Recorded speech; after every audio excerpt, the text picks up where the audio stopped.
Mid day মিলের অনিয়মের প্রতিবাদ করায় স্কুলের এক সহশিক্ষিকাকে হেনস্থা করার অভিযোগ উঠল ভারপ্রাপ্ত প্রধান শিক্ষকের বিরুদ্ধে।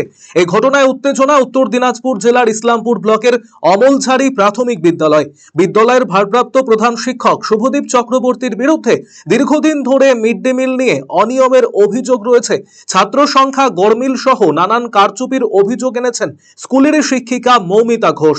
বৃহস্পতিবার স্কুলের ছাত্র সংখ্যা গণনা করে তার ভিডিও করতে গেলে ওই শিক্ষিকাকে বাধা দেন ভারপ্রাপ্ত প্রধান শিক্ষক শুভদীপ চক্রবর্তী। এমনকি এ নিয়ে বচসাও শুরু হয়ে যায় তাদের মধ্যে। আজকে এই নিয়ে মিড ডে মিল সংক্রান্ত বলুন বা বাচ্চার অ্যাটেন্ডেন্সের ব্যাপারে বলুন, সেই নিয়ে একটা আমি কাউন্টিং করছিলাম। তো আমি কেন কাউন্টিং করছি, আমার কোনো অথরিটি নেই কাউন্টিং করার। অ্যাজ আ টিচার হিসেবে, আমি টিচার থেকেও আমি এই স্কুলে মানে সম্পূর্ণভাবে আমাকে অ্যাভয়েড করা হচ্ছে। মারধর বলতে কি, আমি যেহেতু ভিডিও রেকর্ডিং করছিলাম, কটা বাচ্চা এসেছে এবং আমাকে সেই কাউন্টিং এর মধ্যে আমাকে ধাক্কাধাক্কি করা হয়েছে। এই ঘটনায় স্কুল চত্বরে উত্তেজনা ছড়িয়ে পড়ে। ছুটে আসেন আশেপাশের গ্রামের বাসিন্দারা। খবর পেয়ে ইসলামপুর থানার পুলিশ এবং ইসলামপুর অবর বিদ্যালয় পরিদর্শক গিয়ে পরিস্থিতি নিয়ন্ত্রণে আনেন। যদিও ভারপ্রাপ্ত প্রধান শিক্ষককে নিয়ে বেরিয়ে যান পুলিশ কর্মীরা। লিখিত অভিযোগের ভিত্তিতে প্রয়োজনীয় পদক্ষেপ গ্রহণের আশ্বাস অবর বিদ্যালয় পরিদর্শকের।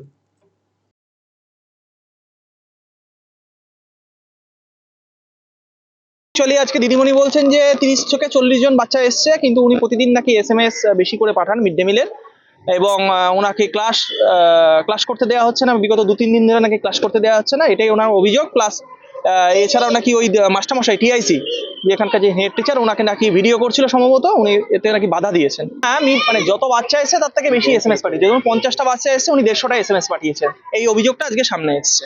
গ্রামবাসীদের অভিযোগ, উনি বিগত 5-6 মাস ধরে বা তার বেশি সময় ধরে এটা করছেন। দিদিমণিদের আমি যেটা আসলাম বললাম যে ওনাদের লিখিত অভিযোগ আমার কাছে জমা করতে, এবং গ্রামবাসীরা সম্ভবত কালকে লিখিত অভিযোগ জমা করবে, সেটা আমার ঊর্ধ্বতন কর্তৃপক্ষকে জানাবো।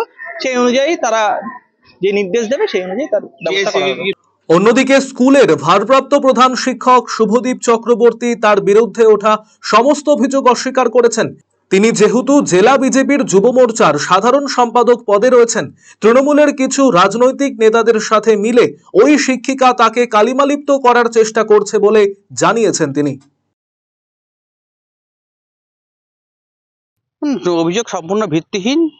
বিষয়টা একটা পলিটিক্যাল অ্যাসপেক্টে করা হয়েছে। ওখানে যারা স্থানীয় তৃণমূল নেতৃত্ব এবং সম্ভবত ওই শিক্ষিকা যিনি এই বিষয়টা করছেন তিনিও তৃণমূল আশ্রিত। যেহেতু আমি বিজেপির একটা বড় ডেজিগনেশনে আছি, আমি বিজেপির জেলা যুব মোর্চার জেনারেল সেক্রেটারি, আমাকে বদনাম করার জন্য এই একটা বিষয় হয়ে আসছে। এবার এই বিষয়টাকে কালিমালিপ্ত করার একটা চক্রান্ত এটা, এছাড়া আর কিছুই নয়।